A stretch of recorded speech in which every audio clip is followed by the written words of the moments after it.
nandito yung challenge, sacrifice, at mahabang pasensya. Pero, after 1 week, medyo nararamdaman ko na yung tension between mother-in-law and daughter-in-law. Na-culture shock ako kasi ibang-iba yung culture nila sa atin sa Pilipinas. Hi guys! Welcome back to my channel. So, ito nga, itutuloy ko na yung nangyari. Ano bang nangyari pagkatapos ng kasal namin ng Korean husband ko? So, ayun, nag-ayos ako ng papel sa Pinas.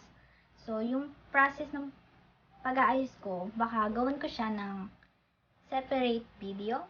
And, sinasabi ko, hindi ganun kadaling mag-ayos ng papel, lalo na pag yung visa mo hindi tourist, basta na mag-stay ka dito sa Korea. So, lahat yon inayos ko.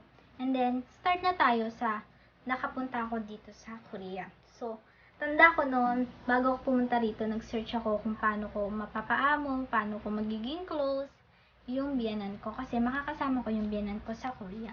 So, nandito yung challenge, sacrifice, at mahabang pasensya.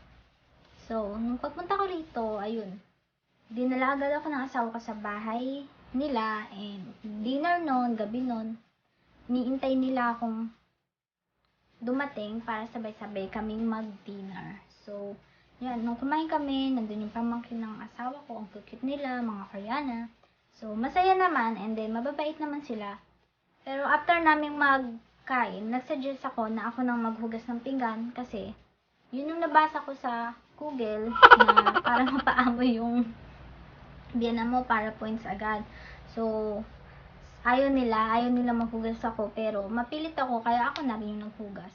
Kasi gusto ko maging okay agad kami. Pero, after 1 week, medyo nararamdaman ko na yung tension between mother-in-law and daughter-in-law. So, guys, isipin nyo kasi, bigla akong sumulpot sa bahay nila. Hindi nakapunta kasi yung mother-in-law ko sa Pilipinas. Hindi pa kami nakikita nung kinasal, hanggang kinasal kami ng asawa ko. Mismo yun lang pagpunta ko dito yung nagkita kami. Kailangan, mas okay kakilalanin nyo pa yung mapapangasawa nyo. Pero guys, hindi masama yung mother-in-law ko.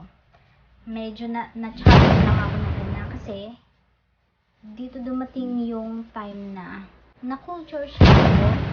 Kasi ibang-iba yung culture nila sa atin sa Pilipinas. Paglalabas ako ng bahay, kailangan magpaalam ako sa kanya.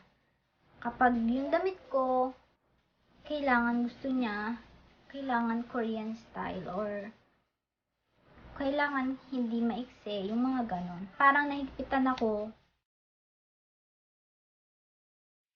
Pagdating ko rito, sa totoo lang, irregular menstruation ako, pero nabuntis agad ako. So, na-realize ko, sabi ni God, magstay ako dito.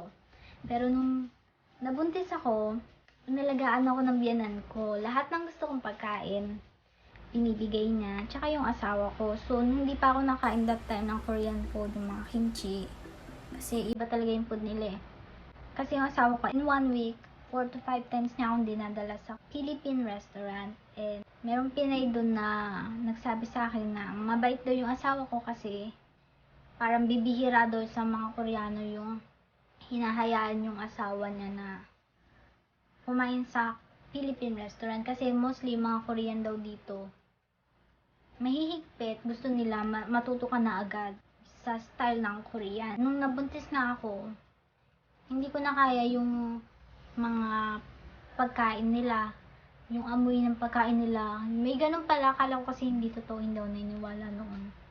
Pero guys, totoo pala na kapag naglilihi ka, may mga amoy ka na ayaw. So, ayoko dati yung amoy ng kimchi. And then, after 2 months na nandito ako, sabi ng asawa ko, kung gusto ko daw umuwi sa Pilipinas para makain ko yung mga gusto ko, tapos maalagaan pa ako ng mami ko. Kasi iba yung alaga talaga ng mama mo, syempre.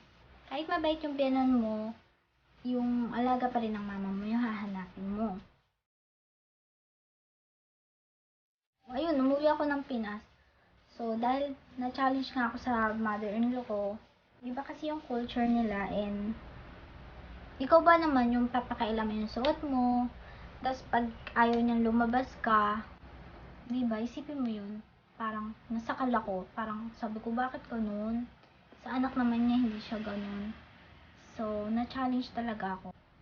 Nung nasa Pinas na ako, inisip ko, babalik pa ba ako sa Korea? Pero dahil buntis na ako, parang way na ni God na bumalik ka sa Korea. And then, sa tulong din ng asawa ko, syempre, mahal ko yung asawa ko. Tapos nag-i-effort yung asawa ko. Lahat naman ginagawa niya. Kapag nasa Korea ako nun, kapag nararamdaman niya na nalulungkot na ako, ipapasyal niya ako. O kaya ipag-shopping niya ako. Yun yung lagi niyang ginagawa sa akin.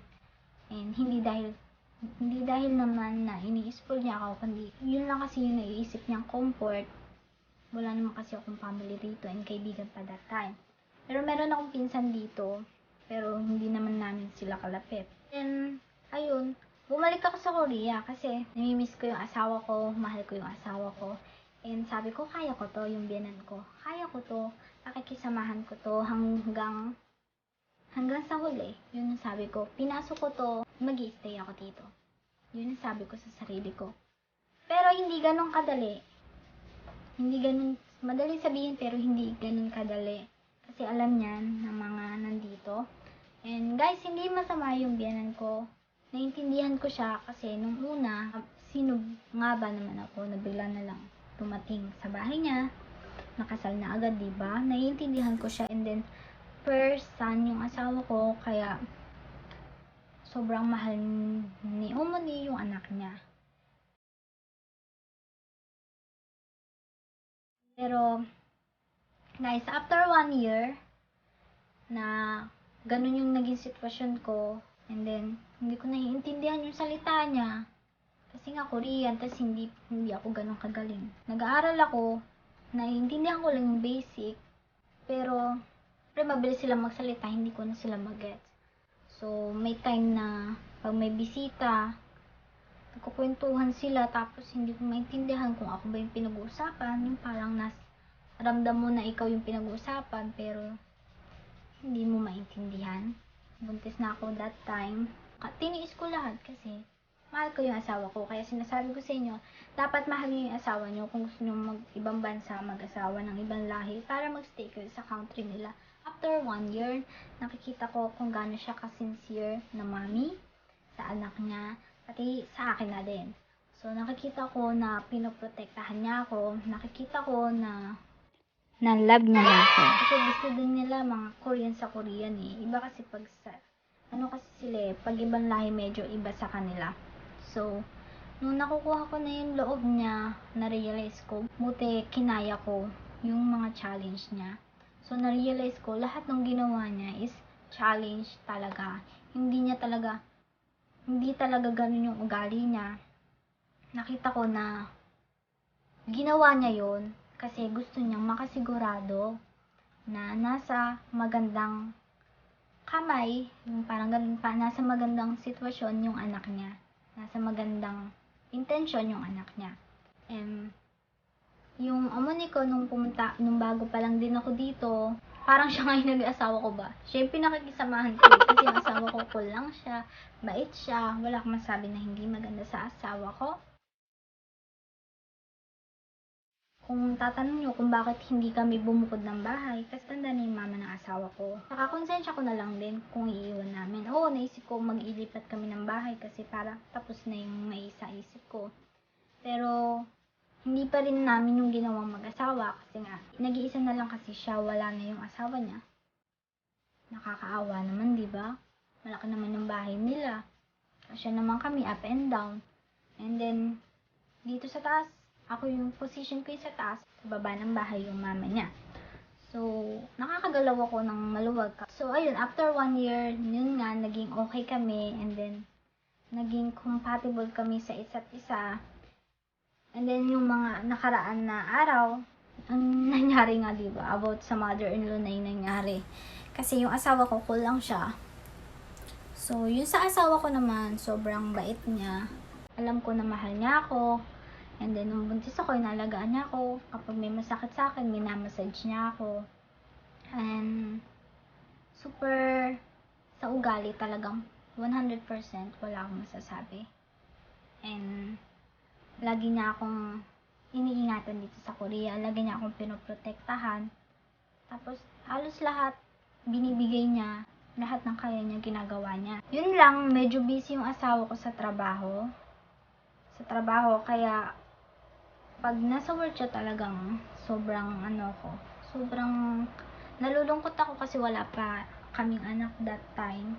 Then, hindi pa ako nakakalabas na that time. Okay, sinasabi ko sa iyo, hindi Korean drama kapag nag-asawa ka na ng Korean. Sa asawa ko naman, guys, lahat ginagawa niya effort para magstay ako sa kanya. Para hindi ako magsisi. Lahat. Sobrang ang bait. Sobrang ang bait ng asawa ko.